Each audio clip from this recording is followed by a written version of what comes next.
Hi YouTube, welcome back to my channel, or welcome if you're new. I am Channie, and today we're watching The Dumbest Animal Alive by Kurzgesagt in a nutshell. It's been a minute since we reacted to Kurzgesagt, so excited. Behind me, I see a fish. I do know what fish it is, I just don't know the name. You guys know me in names.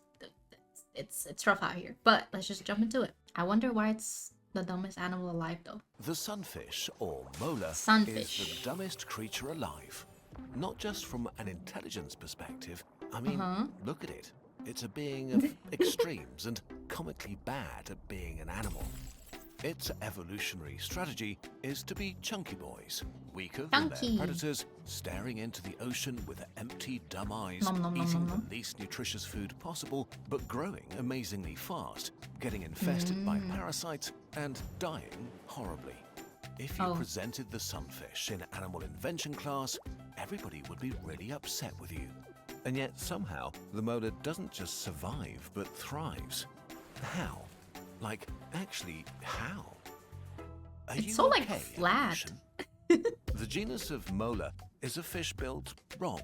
A giant head that evolution lost interest in halfway through. Its body is very flat and circular without a real tail. Instead, it has a sort of rudder-like stump. Two fins on the top and bottom give it an unorthodox swimming style. They propel themselves forwards by flapping their fins in a goofy wobbling motion with as little grace as possible. It's less like swimming and more like underwater flying. Yeah, I was gonna say it's like birdie. Mola can match strong swimmers like salmon or marlins.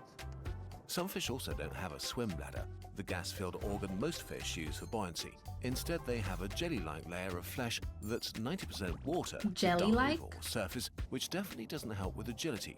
Most of the time, mola cruises around leisurely. Their teeth are sunfish edible? Like, can we eat them? Kurzgesagt, bullying animals is a genre I didn't know I would like. No, they're not edible. Okay. Fused into a because I was gonna say the jelly-like skin that's open most of the time. Together with two huge empty eyes, the sunfish has small a derpy face, always looking stunned. Oh my god, surprise Sunfish Pikachu! Don't have proper scales, but some of the thickest skin in the ocean after whales, up to 15 centimeters thick. It's rough and rubbery and often covered in mucus, like armor made from car tires. Although most of what it's protecting is not that great in the first place. Sunfish can become at least it has big protection. And massive as a large car, but its organs are collected together in the front of their body, while most of their bulk is oddly textured. Flabby, gelatinous tissue, an animal made from all the worst parts of a steak. This very mid-meat is supported by a sort of weird skeleton without ribs or a tailbone. What is that shape? What is this? What is this structure, brother? What am I looking at? Like, I know what I'm looking at, but like, why is it like missing here? Like, it's actually empty here in this area of it. It's just empty. Huh. And a lot of cartilage. Their weird bodies are a mobile mini ecosystem, infested and saturated with around 50 species of parasites, probably more than any other fish. Crustaceans, barnacles, various worms and protozoans live on and in their skin, muscles, gills or organs. They're such a paradise for parasites that even their parasites have their own. There was a peeper right there from Subnautica. What's a peeper? Oh, this one? I remember this one. Other fish. Crustaceans, barnacles, various worms, and such a paradise. Some mola are also followed by an entourage of other fish that seek protection, food scraps, or feed on their inhabitants. This awkward situation may be the root of their most bizarre behavior. Mola frequently swim to the surface to float on their side like a pancake. They're sunbathing to warm up again. Sunbathing? Oh, that's why they're called sunfish? Which is where they got their name from. But they also do it to present their body to seabirds like albatrosses. The birds start picking the parasites from the sunfish body, while smaller fish that live near the surface take care of the bottom half, cleaning them in exchange for a snack. While this is a great adaptation to their parasite infection, it sadly often leads to dead sunfish when they collide with boats. Since they're still cold and slow from the deep when they float on the surface, they can't react to anything coming at them. Once mola reach a certain size, most predatory fish seem to avoid them, probably wrongfully assuming their size means that they could fight back, and because their Little do outsides they are know. too tough. But orcas, sharks and sea lions sometimes attack and take a bite, usually only to say, "No thank you, I prefer starving to death." Because for big predators, some fish are watery, not very nutritious, Ew. cartilage-filled, parasite-ridden jelly donuts. They simply prefer to eat almost anything else, leaving molars swimming around with big chunks missing, looking even more ridiculous. Sea Okay. lions have been observed to skip the whole sunfish and only eat its organs, play with its body like a frisbee, and then leave the rest for scavengers. Damn. The sunfish might be sad about all of this, but we'll never know because our chunky boys are incredibly stupid. Lovable, chunky, derpy idiots. Sunfish have one of the lowest brain-to-body ratios in the animal kingdom. A Holy car-sized moly. molar has a walnut-sized brain. What? A car size, like a actual human vehicle car, the size of a walnut. The brain is the size of a walnut. Are we? Look how small it is. Wait, I'm covering it. Look. A single brain cell doesn't even fit in there. And only a tiny spine. So its mind runs an early alpha version of intelligence with updates disabled. This is such a If you funny look a animation. sunfish deep in the eyes, you'll mostly see your reflection. Despite or maybe because of their daftness, they're pretty gentle fish that show no aggression towards other larger animals and are friendly to humans. Aww. Sometimes they even approach divers or boats to check out what they are and to stare at them derpily. Even if some Aww. fish could get angry, they kind of lack the tools or temperament to hurt a human. To act on it. Adult sunfish are loners that spend most of their lives drifting and wobbling through the ocean solo, although sometimes they come together to make babies. Spotting two sunfish making love is extremely difficult because they rendezvous in the deep ocean. But we know that their strategy is for 99.999% of their offspring to die. Female molar carry far more eggs than any other vertebrate Whoa. on Earth. Hundreds of millions of eggs in a single mating party. Sunfish eggs are tiny and float in the plankton where millions are eaten, starve, or don't even hatch. The larvae that do hatch are adorable they're so rice grain-sized cute. weirdos covered in little star-shaped spines with the derpy facial That's expression of adorable. adult sunfish. All kinds of predators gobble up these tiny molar by the millions, so the to have any chance they babies. need to become large quickly. Luckily, sunfish have the most rapid and extreme growth of any animal. A larva can increase its weight 60 million times from hatching to adult. This is the equivalent of a human baby growing to the weight of an aircraft carrier. If you grow fast, you need a lot of nutritious food, and this is why molar have chosen to specialize on the dumbest meal available.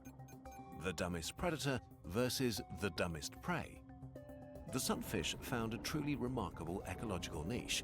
If your prey is so pathetic that some other predators don't want to bother with it, you have it all for yourself. Molar are generalized predators with a focus on small and soft stuff.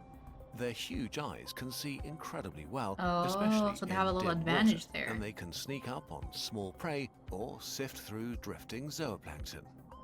Mostly fish larvae, squids, shrimps, mollusks, starfish, small crustaceans, really any soft critter they can get to. But maybe their favorite meals are from the jelly kind of sea life, like jellyfish, ctenophores, and salps, which really...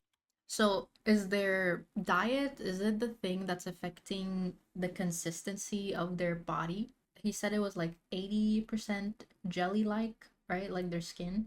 So is that affected by what they consume, or is that just how they're built? is something, since these are almost entirely water and have almost no calories.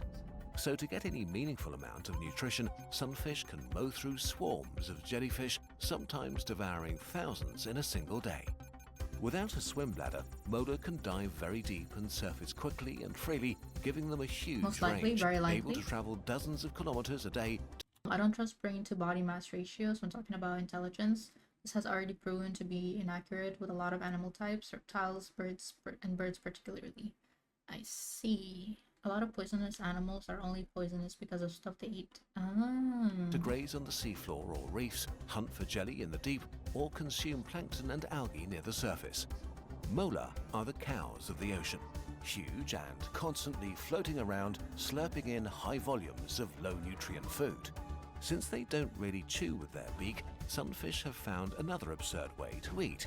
Long, claw-like teeth in their throat. Molars suck in their prey, pull it through their throat teeth that prevent it from escaping, and maybe move it around and rip it apart like a slow-motion wood chipper.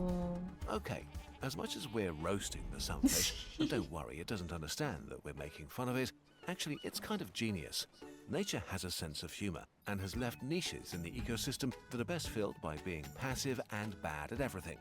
Molar are derpy goofballs that are bullied by everyone. And while it is fun to call them dumb, actually they're a highly specialized and resilient species widely spread throughout the oceans of the world. A marvel of evolution. A truly genius creature. I'll take that. And as the human gazes into the sunfish's eyes and wonders how evolution could produce such an ingenious creature, Sunny suddenly wonders about her own origins. There's a deeper version of her story that nobody told her, so let's help her find out. With the MyHeritage DNA test, she... Have you guys ever done these? MyHeritage, or what was the other one called? 23 something, 23 plus or something like that. Have y'all ever done these? No, I don't know how I feel about my DNA being kept by Corpo. Fair. Take a deep dive into her own DNA. But it's really interesting to be able to find like her geographic origins. Family history and stuff. And for only $29, she decides to go for it. Hold on. The DNA test is incredibly simple. Just a quick swab inside her cheek, pop it back in the mail, and that's it. After a few weeks, she gets her results back. Like taking a journey back through the millennia, she can now explore her ancestors' fingerprints etched into her DNA. With Ancient Origins, a new feature by MyHeritage DNA, Sunny traced her story back 10,000 years to find out she's descended from Norse Vikings. And there's more. She also discovers thousands of distant relatives all over the world. All these people share a small part of her DNA. Makes you wonder if they like sunfish as much as she does. This was more than just a DNA test, it was like a global family reunion. If you're curious about what your DNA might reveal about you, order your MyHeritage DNA kit today for just $29. Click the link or scan the QR code. Your DNA connects you to every other human on this planet, and learning about your origins can yield some truly amazing insights into how you became you. Interesting, interesting. Animal alive on your wall. Our official sunfish poster is Wait, now that is available actually on so our shop, cute. but only while supplies last. This poster also kicks off a brand new series of dedicated video posters. Oh wait, While really? you're browsing the shop, check out our other sciencey products. Every purchase directly funds new videos. Thanks for helping this dumb fish make smart science happen. Big W's. I was gonna say that Kurzgesagt's official page on Twitter posted about Silk Song, and they're also dropping their own game, which I really do want to try. So excited about that. Just wanted to share that. Wait, I think the video is done. Is it? Yeah, it is done. Slay! Alright, YouTube, so that was the dumbest animal alive, and it's the sunfish. It's so derpy, it's so cute, and it's very flat. But it's actually kind of genius, low-key, because all the things that grow in its body, it knows how to like take care of that by going up to the surface, letting the birds, you know, clean the top, and then the smaller fish can like clean the bottom part that's in the water. And the way it feeds off things that other animals don't like feed much off on, which is like an advantage to them because there's like plenty of that. So hence why they can grow big so fast. So even though like their smaller version, the newly hatched version doesn't really have a high chance of survival because it gets eaten up. Once it survives that part, growing and becoming bigger becomes easy. And then that also in itself is a mechanism against like predators because they see it and they're like, ding dong. Okay, they do not say ding dong, but they see that. They're like, oh my god, big fish. I should not mess with that. Even though it literally cannot defend itself. It can barely form one thought without overexhausting itself. But a lot of fish do avoid it. And then even the fish that do try and mess with it, they spit it out. They're like, yuck. They don't like the taste of it. So they're kind of low-key genius. They're kind of low-key genius. I did not know that their texture or like their body and skin was like jelly-like, so that was interesting. Their bone structure also weird. Their shape in general is weird, but it's like it has a little charm to it. So sure, I guess. And what else did we learn? They don't have teeth in their, like, the beginning of their mouth. They have like the little beak thing, but in their throat they also have like small teeth. Yeah, very interesting. A lot of learned today about sunfish. I like it, Picasso. And YouTube, if you enjoyed the video as well, make sure to like, comment, and subscribe. And I'll see you guys in the next one. Bye!